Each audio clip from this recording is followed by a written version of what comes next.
You are in the vicinity, and we want to say to you that once you reside pretty systematically, nearly chronically, in an attitude of hope, you're close enough now that the universe is giving you enough evidence of your close proximity to what you want that now you're almost inside the vortex.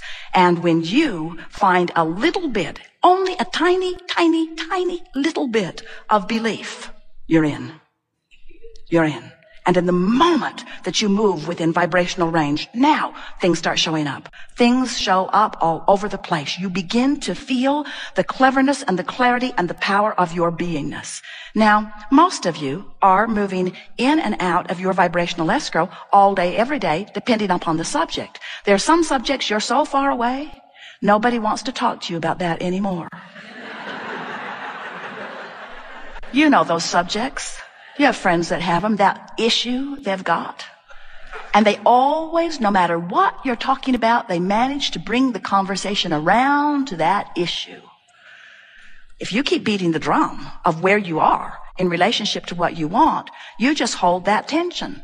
Now, there are other subjects that you feel more hopeful about, and so the universe is yielding some things to you relative to some subjects and not so much on others. And it all has to do with your relationship to who you have become.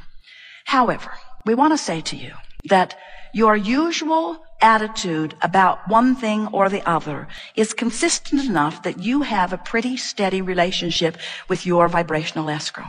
You know people who are so knowing of well-being, who so expect things to go their way, that it looks like the universe just knocks itself out to give them what they want. You barely hear them verbalizing that they would like to see something or know something or have something, and they have it. And if that makes you feel exhilaration, you jump right into your vortex where you get some too. But if it makes you feel jealous, if you say it's not right, if you start looking at the disadvantage that you have while they seem to be having the advantage, then you hold yourself, it seems to be deliberately, we know it isn't, outside of the universe's ability to yield to you because you hold all of the power. You're either allowing alignment or you're disallowing alignment. We call it allowing or resisting. You're allowing the well-being that is yours, that is constantly being summoned on your behalf, or you are not. It really is that simple. And the better you feel, the more you are allowing it, and the worse you feel, the more you are not. Hello. Great to be here. I've been following your teachings about 4.5 years, and I believe I'm going to talk fast for the heck of it. And I believe I've assimilated the material very well, and it, of course, has changed my life greatly and positively. Great appreciation, great appreciation. You explain meditation works so well because in the dropping of thought, we drop resistance, as most of our thought is resistant in nature. Is thought that is occurring in higher emotional vibrations less resistant. True vibrational love is non-resistant, correct? So it's possible to reach total non-resistance in physical existence. What would the world be like with no resistance among any of us? In non-physical, there is no resistance, correct? Is one of the secrets of life the constant dropping of resistance? You might want to take a breath between questions. You see, I'm trying to be empathetic with everyone else in the room. But you see, what you're demonstrating, this was really good, because this is the way so many of you do, where you ask, and then you ask, and then you ask, and then you ask, and then you ask, and then you ask, and you just hold yourself in step one, step one, step one, step one, step one, and step two, can't get a word in edgewise. Right. Well done. Because you can't be in the asking mode and the receiving mode at the same time. Mm-hmm. So what should I be receiving right now? How can I balance that out more? I obviously ask plenty, done it for, we all have, many lifetimes. The big question that is radiating from you is resistant in nature. And the question is, why am I not there? Or how can I get there? Or what's missing? What it really is a much too practical approach, a sort of clamoring for the answer instead of an acceptance that the answer is there. And in silence,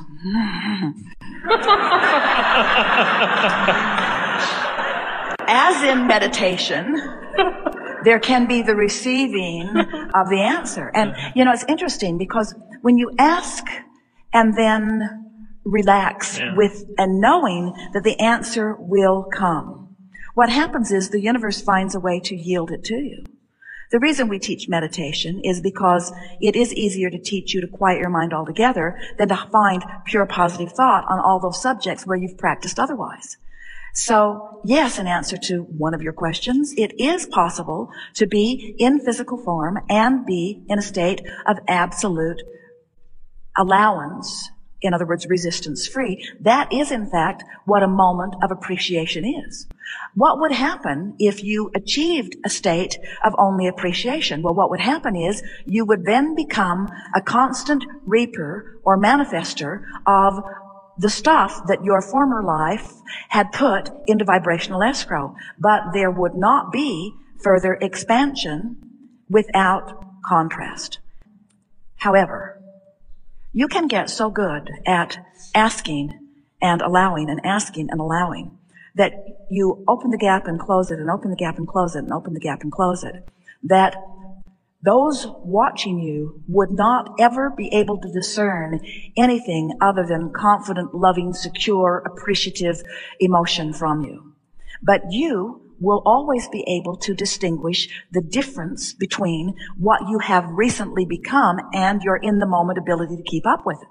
In other words, if you could immediately croak and move into the non-physical energy where we are, you would discover that as far as a physical perspective of where we are, it would be absolutely resistance-free. You don't even have the ability to measure the resistance of non-physical from your physical format. The fine-tuning is that fine, but we still have contrast, you see. And so you, who are exploring the more dramatic contrast, are causing more dramatic expansion.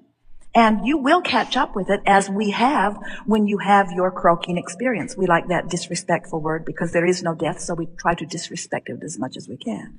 When you have that withdrawing from the physical experience and you reemerge into non-physical, you'll be up to speed with who you are. And the relief of the death experience is beyond verbal description. The suddenly coming into knowing of your value and shedding all at once all of your insecurities. It's worth croaking for. But we don't think you should have to croak in order to do that. And we want you to incrementally do that, you see. And so we want to emphasize with you, and you've been listening to us long enough that you know this, that your contrast has caused you to ask for a lot, and Source has been answering it. And every process that we offer is to cause you to focus in a way that will allow what you've been asking for. So the story that we would begin telling if we were standing in your physical shoes is this. We would say, I love asking questions, and I love feeling answers coming. Today, Jerry said to Esther, as they were playing about something, and Jerry said, did you know that before every solution comes a problem? And Esther said, ooh, it sort of makes it worth it, doesn't it? In other words, solutions feel so very good. Don't you love solutions? Jerry and Esther do. They like solutions so much that they create constant problems. And, well, we mean that in a good way, because without a willingness to expand and to recognize that there's something that you don't know, you couldn't come to know more. And the best story that we tell about that is the vacation that you plan. And you say, I'm at home, and I'm going to go here, and then I'm going to eventually come back home. And then you look at it objectively, and you say, wait a minute, I am home, and home is my final destination. Why go? I think I'll just check this vacation off my list. And so we want you to realize that there is a desire on your part to explore and expand vibrationally because, and here it is, it's a statement that we want you to hear. It's what you were born to know. Because the catching up with my vibrational expansion is the zest of life. In other words, you can't catch up with somebody else's expansion. You can only catch up with your own. There is no joy that exists outside of letting yourself physically become that which you have vibrationally already become. You see, there is no joy that exists anywhere in the universe that is other than coming into alignment with who you are. Alignment is what you are reaching for. See? Can the asking and answering from a non-source perspective be embodied in one person in a very high vibrationally balanced way? No, because you can't ask and receive the answer at the same time. It's two different moments in time. But you can ask in one moment, get yourself in alignment, and receive the answer in the next. But you can't do step 1 and step 3 at the same time. No one can. And that's what goes wrong with most of you, and that is really what's obvious here, because you are so full of the questions that you hardly take a beat to receive the answer. And the universe is so lined up to answer you. So if you could begin saying things such as, I've asked, and now I'm ready for the answers. And I'm enjoying the rhythm of a question, an answer, another question, an answer, another question, another answer, another question, another answer. And there are endless questions, and that's good, and there are endless answers, and that's good, and there are endless problems, and that's good, and there are endless solutions, and that's good, and all of it is joyful expansion. You would unclog this sort of blockage is too strong of word, but you are intellectual, and you like the articulation and the pondering of things. But when you ponder in the absence of an answer for a while, you get so used to the feeling of that non-answer that you train yourself into the familiarity of the vibration that doesn't allow the answer. Ooh, that was good. That's why. That's why children learn so much faster than most adults. They're not polishing their questions. And not really even waiting for an answer? In other words, just question. No, that's my thing. Question, pause. In other words, it's like saying, I really want to know, I don't know, I really want to know, I don't know, I really want to know, I don't know, I really want to know, I don't know, I really want to know, I don't know, I really want to know, I don't know, I really want to know, I don't know, I really want to know, I don't know, really want to know, I don't know, I really want to know, I don't know, I really want to know, I don't know, I really want to know, I don't know, really want to know, I don't know, I really want to know, I don't know, I really want to know, I don't know, I really want to know, I don't know, I really want to know, I don't know, I really want to know, I don't know, I really want to know, I don't know, I really want to know, I don't know, I get it. And every time you say, I really want to know, this is the interesting thing. You build up attention within you because every time you really want to know, Source puts it there. So you really want to know, step 1, bam, bam, step 2. And you've expanded. Every time you ask, you expand. But every time you ask, you don't go where you expanded. Ooh, every time you ask, you expand. But then when you ask again, you don't go where you expanded. Every time you ask, you expand, but every time you ask again, you don't go where you've expanded. Sometimes people say, Abraham, now that I know you, it's like all this stuff was lined up outside my door. And I opened the door a crack and whoa. People say, is it normal for all hell to break loose in one's life when they begin doing this work? And we say, it is a little bit like you've pulled a rubber band back. And when you let go, you really fly far, you see.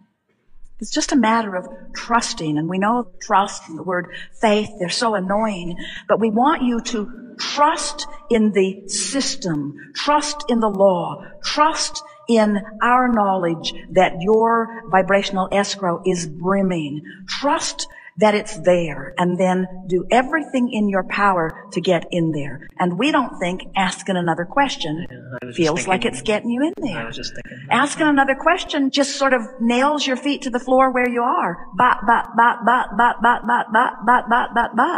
When you're trying to get into the escrow, you're trying to imagine what it's like. You're trying to describe it. You're trying to feel it. You're trying to pretend it. You're trying to catch the vibrational essence of it. It's an emotional journey. It's an emotional journey. Would you call yourself an emotional person? Mm-hmm. Would people who know you call you that? The ones that really know me, but I definitely come at a very intellectual level. But there's half a dozen people here. There is nothing more delicious than an intellectually focused asker and an emotionally willing listener.